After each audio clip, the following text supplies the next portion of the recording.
E aqui então, retomando o nosso estudo do nosso livro Mecanismos da Mediunidade, de André Luiz, psicografia do Chico e de Valdo Vieira, nós vamos agora aqui para o nosso capítulo número 11, que trata onda mental.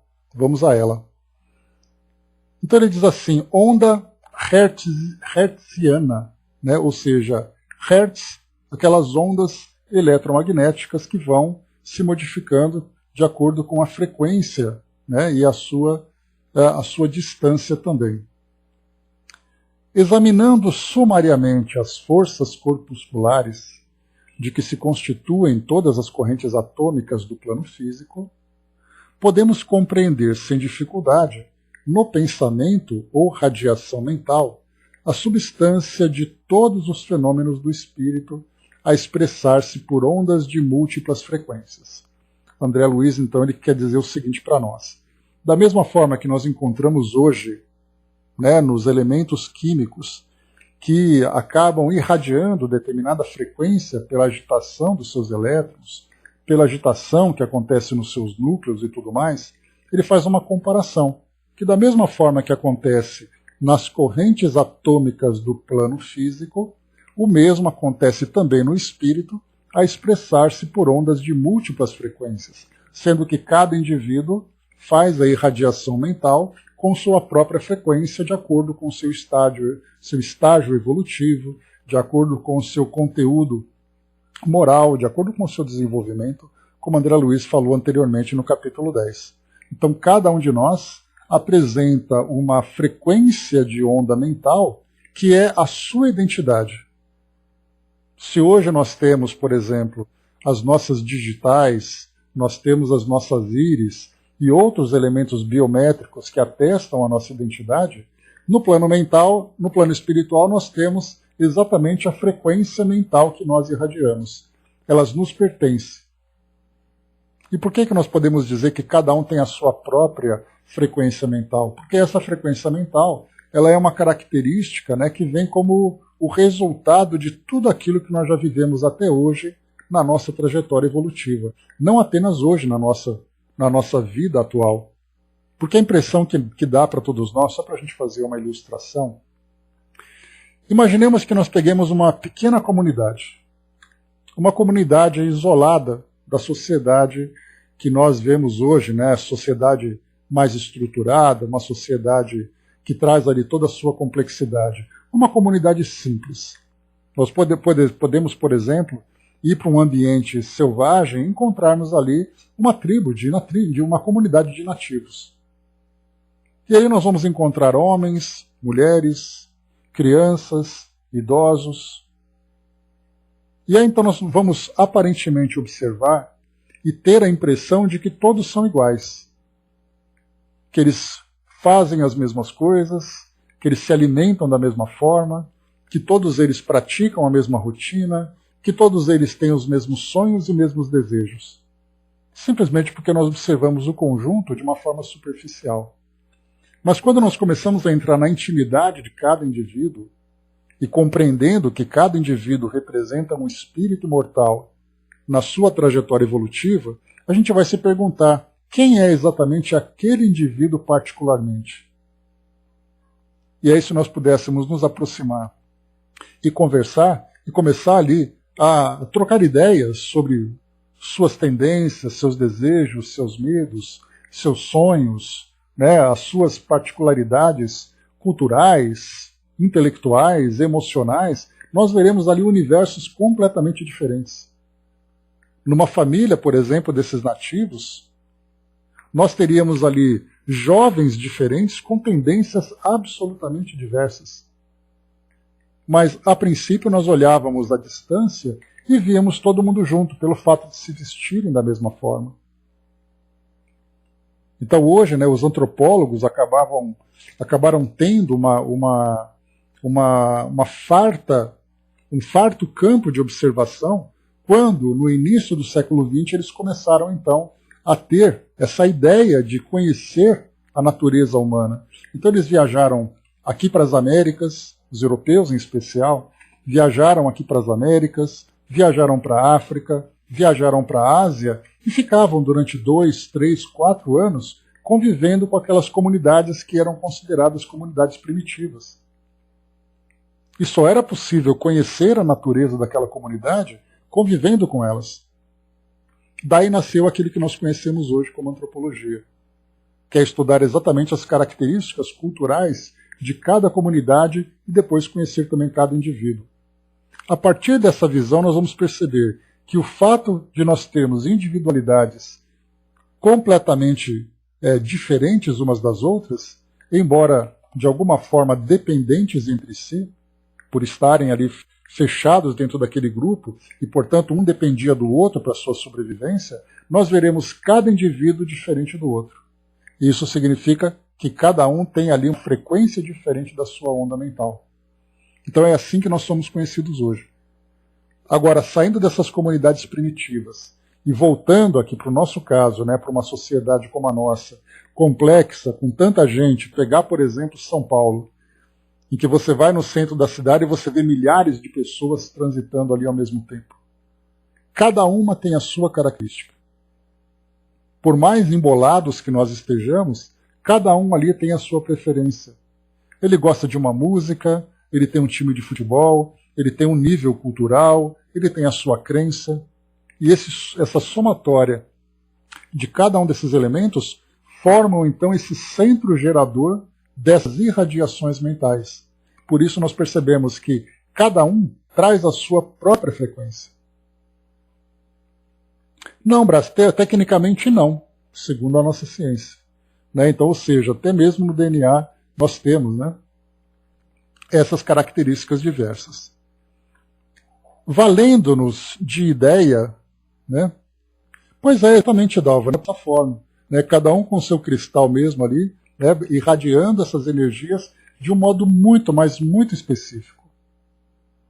Então, é como eu falei para vocês, quando a gente estuda das ciências humanas que nós temos hoje, conhecendo cada indivíduo, nós temos essa visão. Imaginemos quando nós transcendermos essa barreira do mundo físico e começarmos a analisar o espírito, não por aquilo que ele é. Por exemplo, nós rotulamos um indivíduo que é indígena pelo fato dele viver entre os indígenas.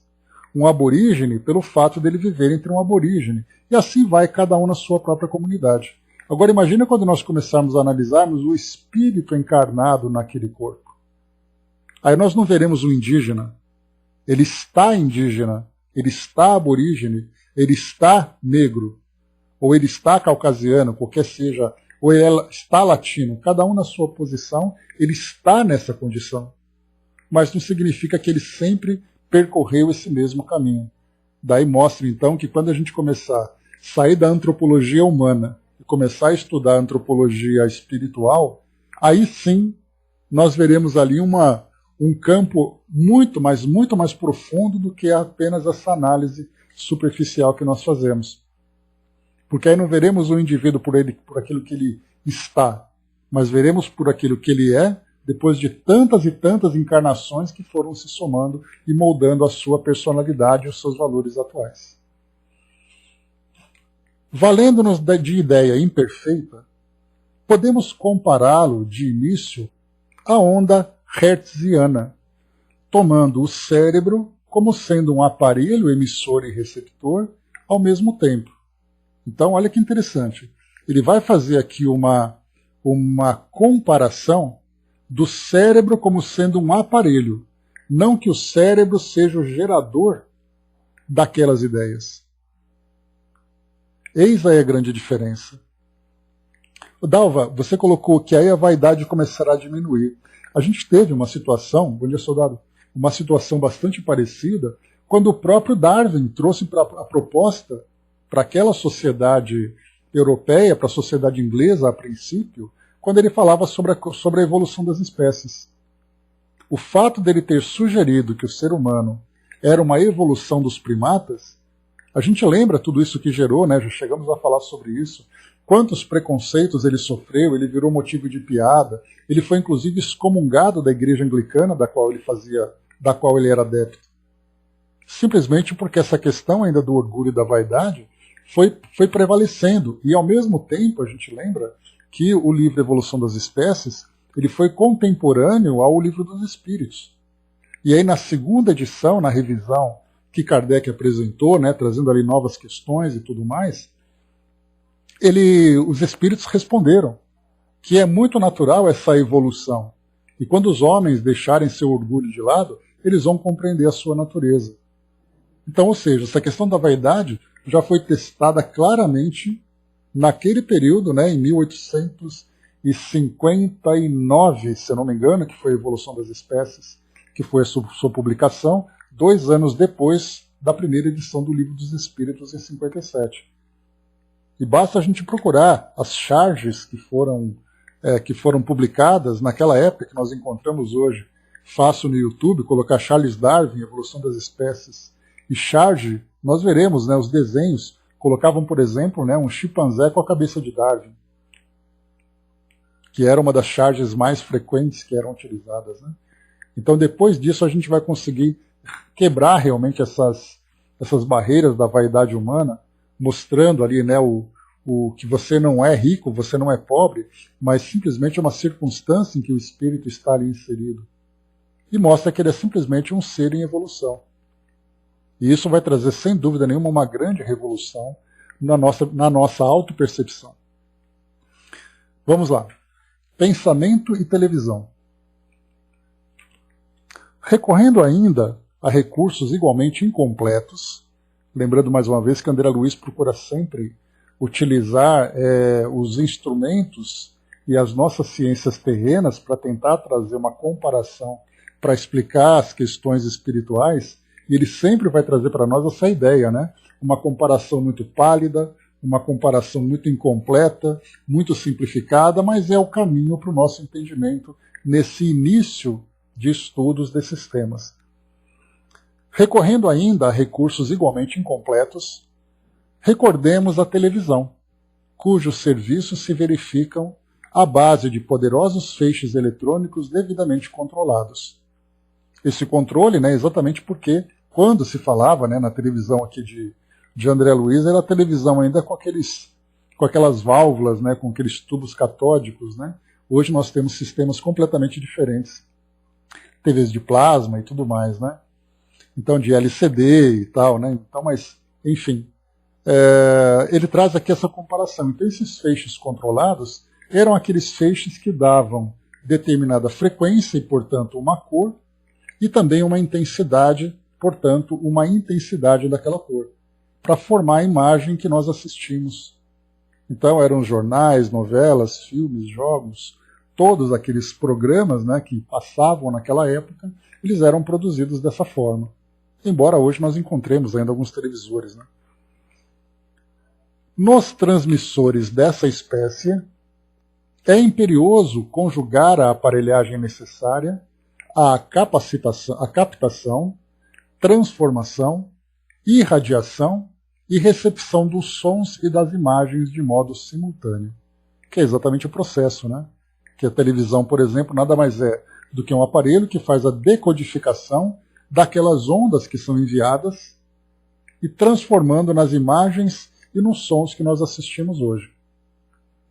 De igual maneira, até certo ponto, o pensamento, a formular-se em ondas, age de cérebro a cérebro, quanto a corrente de elétrons de transmissor a receptor em televisão. Então, o que André Luiz está colocando para nós é que hoje nós valorizamos a comunicação através do som, através dos sinais, dos símbolos, dos gestos, é a forma de comunicação. Mas o que ele coloca para nós é algo muito mais sutil. No momento em que eu vou traduzir essas minhas ideias numa manifestação exterior, através de uma palavra, por exemplo, as ideias foram elaboradas na minha mente e, consequentemente, no meu cérebro.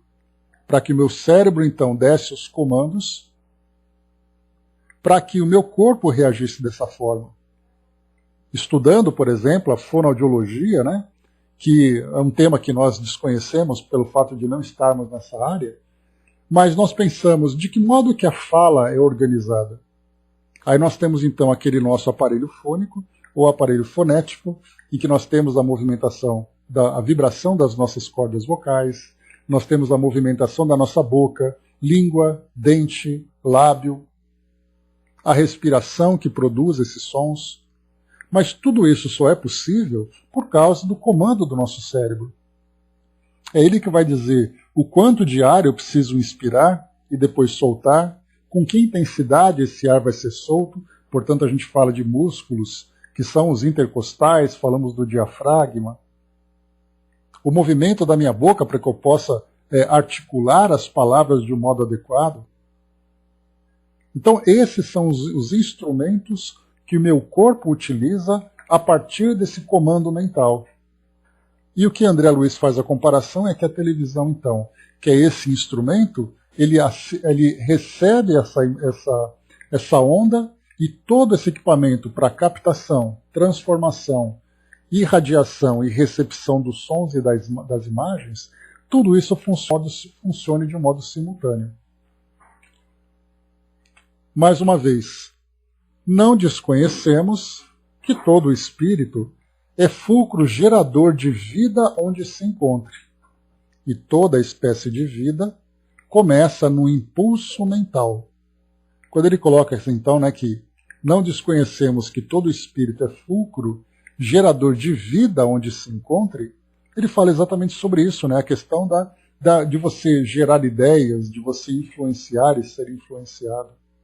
E tudo isso começa exatamente pelo impulso mental. Quando eu falei para vocês acima, então, que para que a gente possa exteriorizar uma ideia através da fala, tem todo esse mecanismo que vai, então, trabalhando para que a gente possa produzir uma palavra, construir uma ideia que seja compreendida por aquele que é o nosso interlocutor. Mas antes de que todo esse processo aconteça, a nossa mente está produzindo. Então, na verdade, nós primeiro irradiamos a intenção que nós temos, para depois articularmos a palavra. Só que pelo fato de nós vivermos ainda num mundo bastante grosseiro, no sentido material, nós não somos capazes de perceber essas irradiações. Sentimos ali pequenas vibrações que trazem para nós uma sensação agradável, uma sensação desagradável, uma simpatia, uma antipatia, mas é algo tão imperceptível que a gente não tem ainda a capacidade de fazer a leitura dessas irradiações. Então esse impulso mental, ele acontece, nós estamos ali o tempo todo.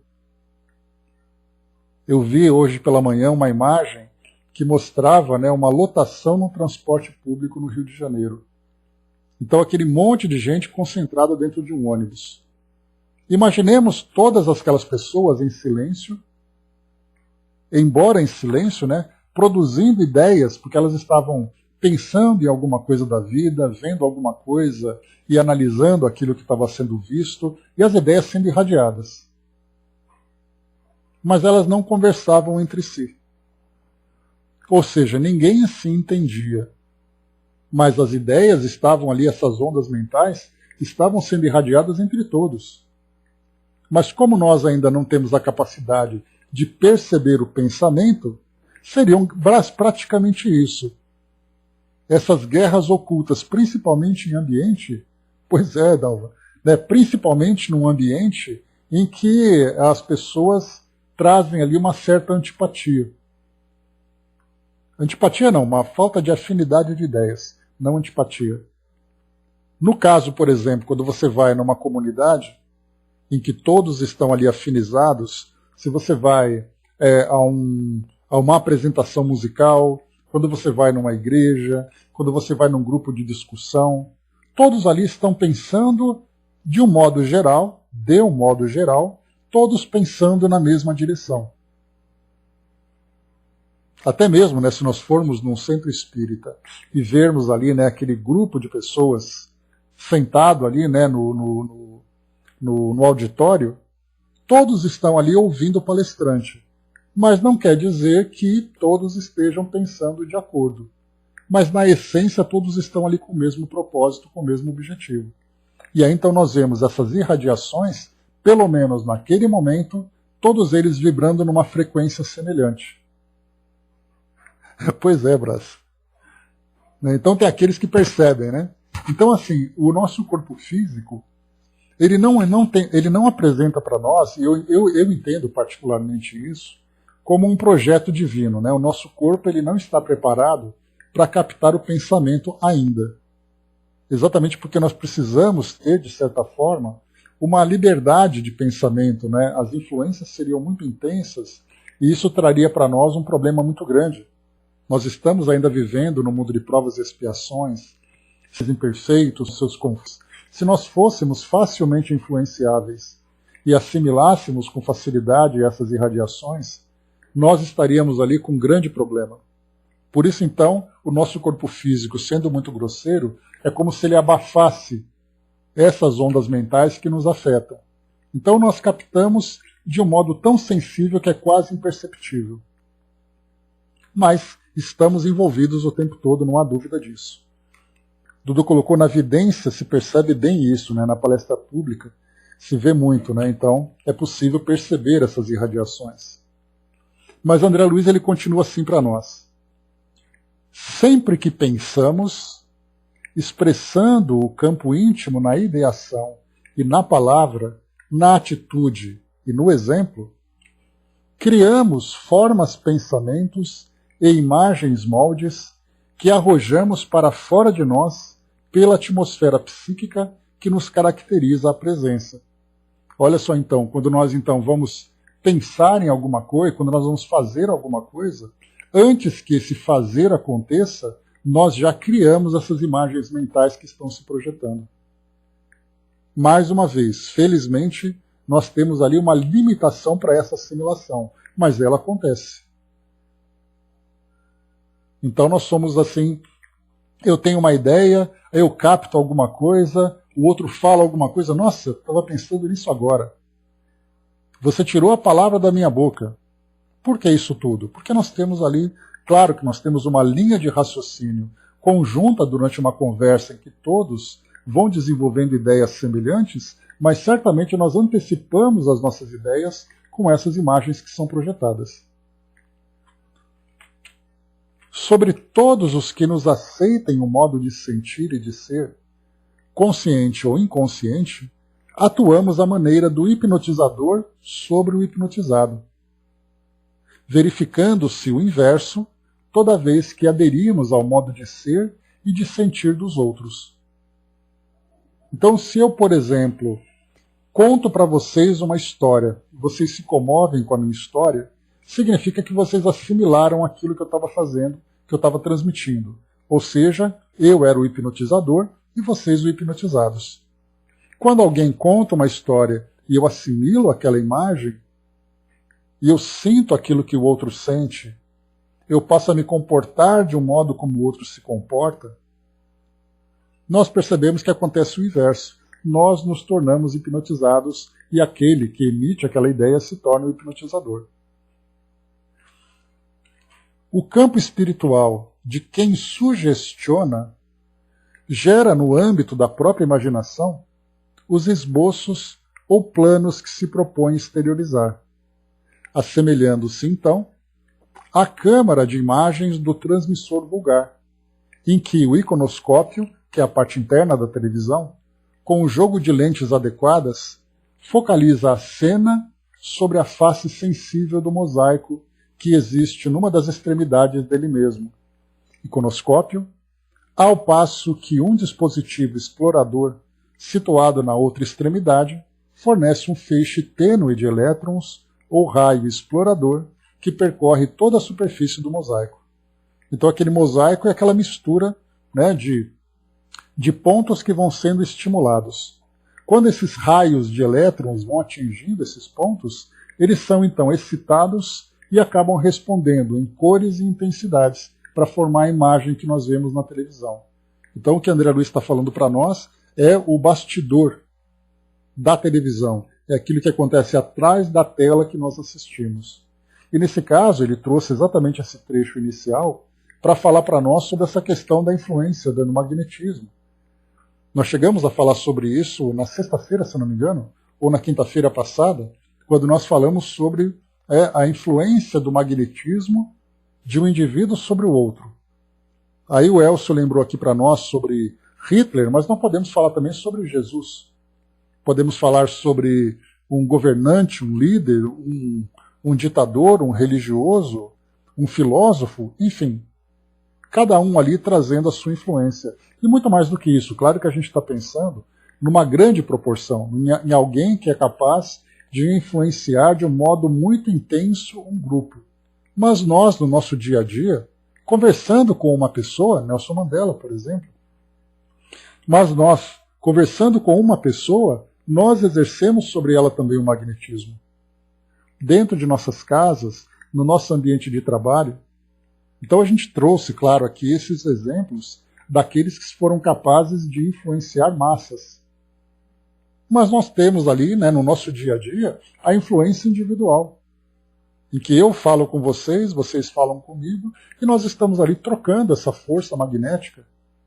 Algumas vezes eu assimilo aquilo que vocês falam, e algumas vezes eu vou rejeitar, eu vou repelir aquilo que vocês disseram. Pelo fato de não haver uma afinidade. Pelo contrário, não houve simpatia, houve uma antipatia. Quando o raio explorador... Deixa eu só voltar um pouquinho aqui, peraí. O Dudu colocou, né, às vezes, quando você vê um espírito espotado, né, aceso, ao lado daquele que não está vibrando num ambiente que harmonizado, está tendo estudos importantes, e aquele irmão está em pensamentos não compatíveis, vão se espotando no salão vários irmãos para ajudar, como se fosse um passe. Olha que bacana, né? Então aquele espírito que começa a provocar uma desarmonia, vem então aqueles outros formando uma força-tarefa para irradiar sobre ele essa força para poder anular a sua influência. Olha que interessante, né? Quando ele não está vibrando num ambiente que está exatamente, Elcio, né? Ou para neutralizar ou para isolar. Né? Quando a gente fala agora, né, dessa perspectiva espiritual, ou mesmo da presença, né? Faz dormir, olha que interessante.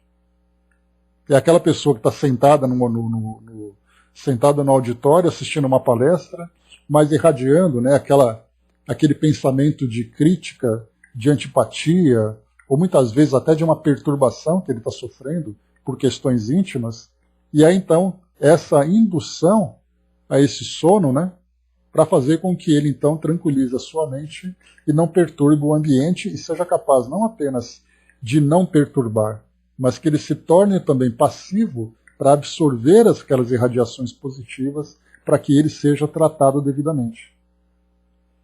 Né? Exatamente, Andréia, não é uma questão de excluí-lo, mas é uma questão de fazer com que ele seja beneficiado por aquela irradiação, porque às vezes a gente lembra, né? A gente lembra que o indivíduo ele pode chegar num grau de perturbação numa sessão pública, por exemplo, em que não é que ele tenha a intenção de prejudicar, mas a sua condição mental de desarmonia acaba sendo tão intensa que ele se torna refratário àquela vibração do ambiente.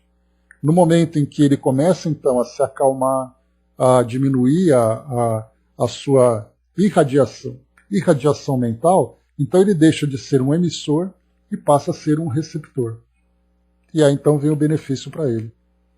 E ele se molda no melhor meio quando acorda, porque aí então quando ele desperta, ele se encontra ali agora dentro daquele padrão geral do pensamento daquele ambiente. Né?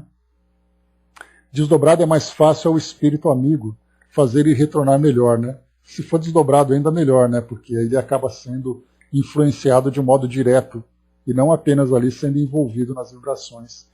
Obrigado pela colaboração. Bem interessante a gente ver esse quadro, esse bastidor do plano espiritual, né, na forma como se atua nesse campo das energias. E a gente percebe isso, né, que a presença dos espíritos amigos, podemos dizer assim. Você é beleza, Dudu. Então, melhor ainda. Então, a gente vê, né, no caso dos espíritos amigos presentes numa assembleia, seja ela religiosa, seja ela filosófica, mas que tem ali um objetivo produtivo, a presença desses espíritos contribui, então, para que todos sejam, de alguma forma, beneficiados, né, por aquelas vibrações, aquelas irradiações coletivas. E isso é muito interessante da gente perceber. Agora, o contrário, quando a frequência é uma frequência negativa, uma frequência baixa, em que todos estão ali com aquela intenção negativa, então os espíritos ficam, os indivíduos ficam à própria sorte, né? Porque aí então eles não apenas vão criar essa própria vibração, que vai fazer com que essas energias envolvam a todos, como também serão ali potencializados pela presença de outros espíritos que estarão ali em afinidade com eles. Dava colocou, né, as possibilidades em todos os sentidos são incontáveis, né? Pois é que a gente conhece tão pouco, é por isso que nessas instruções que nós recebemos, nós vemos, né, o quão ainda limitados à visão material nós estamos. Por vermos, né, o quão sutil ainda são essas energias que nos envolvem e que nós ainda sequer reconhecemos. Para aquele que fala assim, vamos vibrar positivamente. Aí todo mundo já começa a desconversar porque acha que isso é uma questão de crendice, é um pensamento muito esotérico, né? Ninguém vê isso como uma realidade. Quando nós começarmos a entender essa realidade, aí sim, de fato, nós começaremos a trabalhar de modo diferente. Começando pela nossa própria criação mental. Para finalizarmos então aqui esse trecho, vamos lá? Vai com Deus, Elson, um abraço. Quando o raio explorador alcança a superfície do mosaico, desprende-se deste uma corrente elétrica de potência proporcional à luminosidade da região que está atravessando. E compreendendo-se que a maior ou menor luminosidade dos pontos diversos do mosaico equivale à imagem sobre ele, mesmo refletida, perceberemos com facilidade que as variações de intensidade da corrente fornecida pelo mosaico equivalem à metamorfose das cenas em eletricidade, variações que respondem pelas modificações das cores e respectivos semitons. Então ele está falando aqui sobre a forma como essas energias acontecem nos bastidores da televisão, no interior da televisão, para produzir então essas imagens, né? Então aqui é só uma descrição técnica que ele traz para nós. As imagens arremessadas através dos dispositivos de focalização da câmera, atingindo o mosaico, se fazem invisíveis ao olhar comum.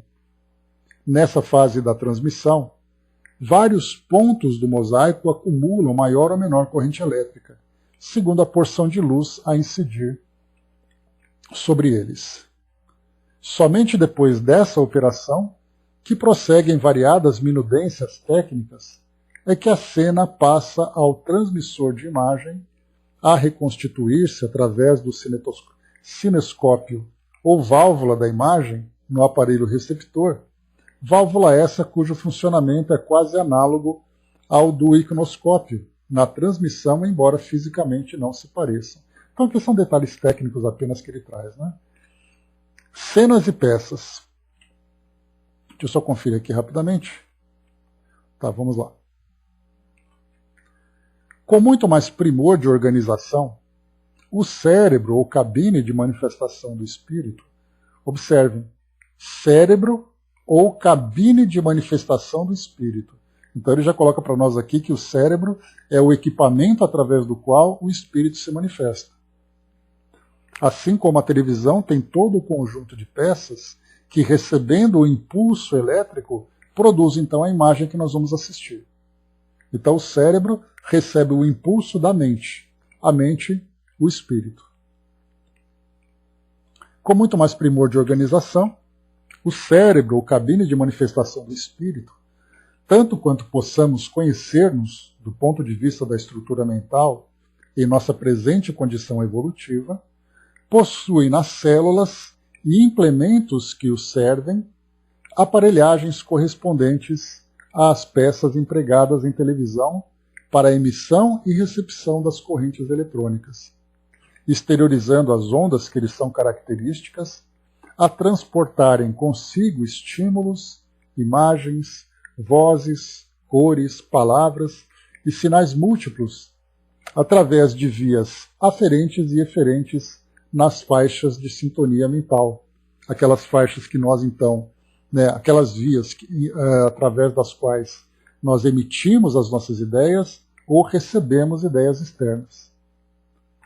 As válvulas, câmeras, antenas e tubos destinados à emissão dos elétrons, ao controle dos elétrons emitidos, à formação dos feixes corpusculares e respectiva deflexão vertical e horizontal, e as operações outras para que o mosaico ou o aparelho elétrico forneça os sinais de vídeo, equivalentes à metamorfose da cena em corrente elétrica, e para que a tela fluorescente converta de novo os sinais de vídeo na própria cena óptica a exprimir-se nos quadros televisionados.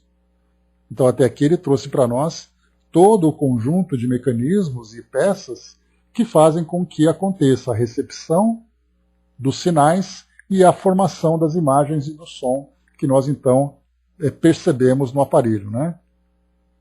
Configura-se, tudo isso, então, configuram-se admiravelmente nos recursos sensíveis do cérebro, sistema nervoso, plexos e glândulas endócrinas, enriquecidos de outros elementos sensoriais no veículo físico e psicossomático, cabendo-nos ainda acentuar que a nossa comparação peca demasiado na pobreza conceptual, porquanto em televisão, na atualidade, há conjuntos distintos para emissão e recepção, quando o espírito, na engrenagem individual do cérebro, conta com recursos avançados para serviços de emissão e recepção simultâneos.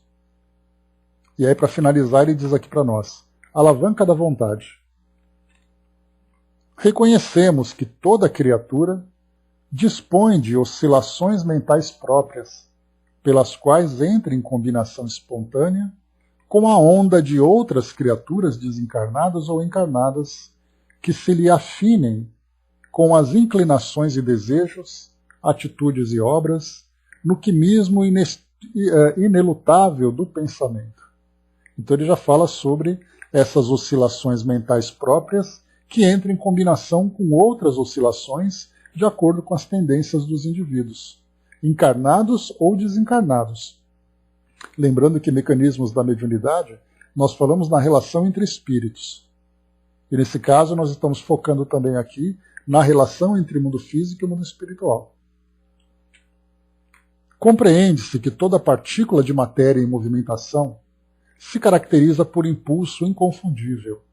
Fácil ser-nos a observar que cada espírito, pelo poder vibratório de que seja dotado, imprimirá aos seus recursos mentais o tipo de onda ou fluxo energético que lhe define a personalidade, a evidenciar-se nas faixas superiores da vida, na proporção das grandezas morais, do ponto de vista de amor e sabedoria, que já tenha acumulado em si mesmo. Então ele fala sobre esse impulso vibratório, esse poder vibratório, de acordo com a evolução do espírito. E para manejar correntes mentais em serviço de projeção das próprias energias e de assimilação das energias alheias, dispõe a alma em si da alavanca da vontade, que ela vagarosamente construída, por ela vagarosamente construída, em milênios e milênios de trabalho automatizante. A princípio, adstrita aos círculos augustos do primitivismo, a vontade agarrada ao instinto de preservação faz do espírito um inveterado monomaníaco do prazer inferior. Então, nos seres primitivos, nós temos ali aquela vontade direcionada para o instinto de preservação.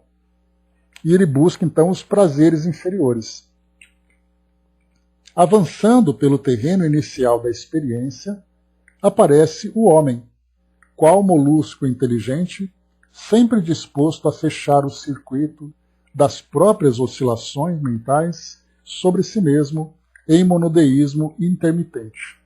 Então, esse monodeísmo intermitente ele vai alterando entre aquilo que ele deseja, que para si próprio, depois ele se abre para outras influências, ele vai alterando, então, diferentemente daqueles que vivenciam experiências inferiores. Bom, temos mais 2 itens aqui para a gente terminar na semana que vem, então, pessoal. Vai falar aqui para nós sobre... Só um instante... Alavanca da vontade vimos agora. Vontade e aperfeiçoamento. E depois o ciclotron da vontade. Então a gente retoma no nosso próximo encontro esse item aqui da alavanca da vontade. Então a gente para nele para poder aqui depois entrar com um pouco mais de detalhes, que eu até dei uma acelerada achando que ele era o último, quando eu vi tinha mais 2 aqui no final. Mas a gente volta depois com calma a partir então alavanca da vontade para finalizar esse capítulo 11, ondas mentais ou onda mental. E depois o próximo item, reflexo condicionado. Então, bastante coisa bacana para a gente poder estudar a respeito ainda, né, do pensamento, da capacidade que nós temos de gerar o pensamento, da vontade que direciona esse pensamento. Então, temas valiosíssimos para o nosso entendimento, estudando aqui todas essas energias, né? Simplório é a nossa explicação, né, Dalva? Porque, no fundo, é muito complicado, porque a gente pensa que André Luiz ele procurou trazer para nós, nesses pequenos parágrafos, a explicação de algo que demandaria teorias das mais elevadas, né? Mas ele procura trazer assim de uma forma bem desenhada, bem simplificada, para a gente assimilar pelo menos essas primeiras ideias. Porque, do contrário, precisaríamos de uma enciclopédia com cada volume trazendo ali, né, um aprofundamento desse tema, muita coisa mesmo. Mas vamos lá, né?